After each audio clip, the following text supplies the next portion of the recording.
Assalamualaikum warahmatullahi wabarakatuh. Halo adik-adik kelas 5 yang hebat, semangat, dan luar biasa. Apa kabarnya hari ini? Hari ini kita lanjutkan pembahasan kita IPAS bab 5. Bagaimana kita hidup dan bertumbuh. Topik B, mengapa kita perlu makan dan minum, bagian 1. Sebelum kita mulai pembelajaran, jangan lupa klik tombol subscribe, like, dan bagikan kepada teman-teman. Ayo kita belajar. Tujuan pembelajaran pada hari ini yakni peserta didik dapat mencari tahu peran makanan dan organ pencernaan untuk membantu manusia tetap hidup. Nah, pernahkah kalian terlambat makan atau tidak makan dalam waktu beberapa jam? Kira-kira apa yang terjadi? Ya, biasanya kita akan merasakan kepala pusing, perut terasa sakit, dan badan terasa lemas saat kita terlambat makan. Tubuh kita ibarat mesin yang juga membutuhkan bahan bakar. Kita membutuhkan makanan dan minuman sebagai bahan bakar. Di dalam makanan dan minuman terdapat kandungan gizi yang dibutuhkan oleh tubuh kita.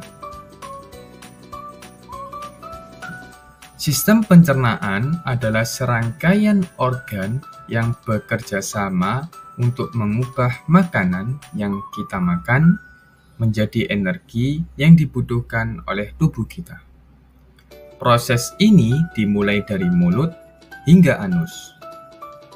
Sistem pencernaan terdiri atas yang pertama mulut, kemudian yang kedua kerongkongan, yang ketiga lambung, yang keempat usus halus, dan yang kelima usus besar, serta yang terakhir adalah anus. Kita bahas satu persatu ya adik-adik, yakni mengenal organ pernapasan manusia. Yang pertama, yakni mulut. Disinilah makanan pertama kali masuk dan dikunyah menjadi potongan-potongan kecil.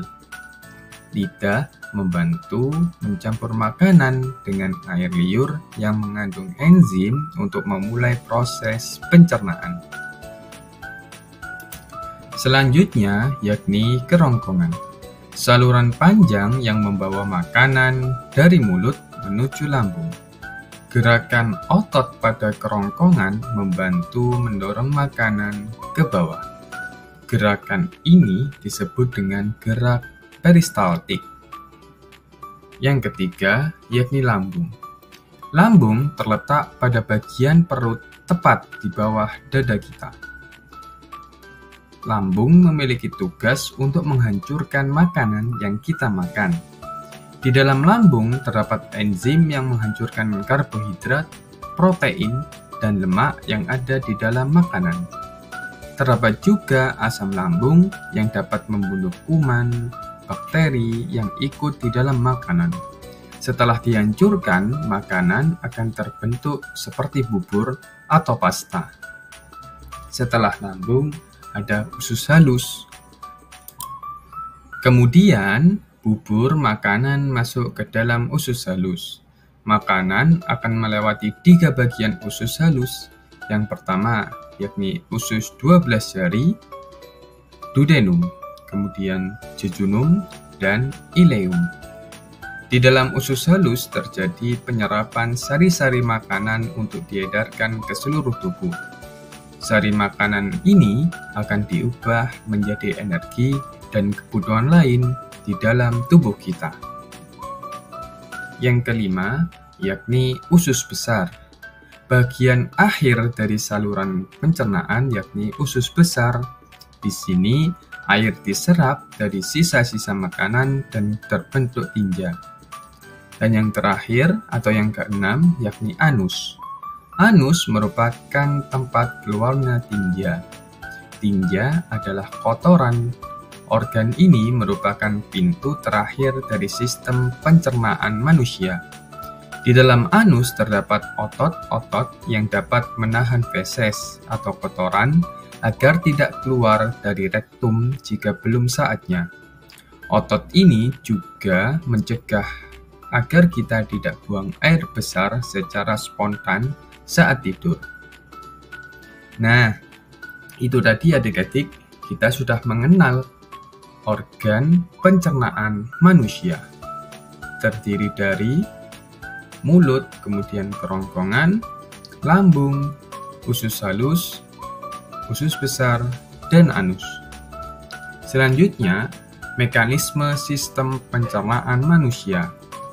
Terdapat 4 mekanisme sistem pencernaan manusia. Yang pertama yakni ingesti. Ingesti adalah proses makanan masuk ke dalam mulut. Kemudian digesti, proses makanan dipecah menjadi partikel-partikel yang lebih kecil oleh gigi, air liur, asam lambung, dan enzim. Kemudian yang ketiga yakni absorpsi.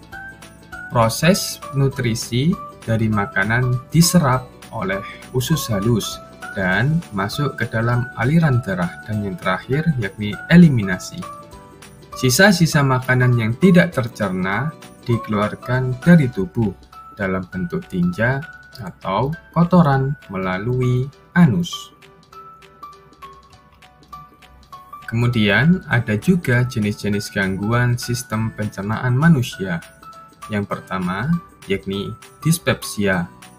Dispepsia merupakan gangguan pencernaan yang ditandai dengan rasa tidak nyaman atau nyeri di perut bagian atas. Kemudian yang kedua adalah MAH. Nah, biasanya gangguan MAH terjadi pada orang-orang yang terlambat makan, peradangan pada lapisan lambung yang disebabkan oleh asam lambung yang berlebihan. Yang ketiga yakni konstipasi. Konstipasi atau sembelit merupakan susah buang air besar atau frekuensi buang air besar yang sangat jarang. Dan yang keempat yakni diare. Diare merupakan buang air besar yang encer atau terlalu sering. Kemudian, cara menjaga kesehatan sistem pencernaan. Yang pertama, tentunya kita harus makan makanan yang sehat dan bergizi.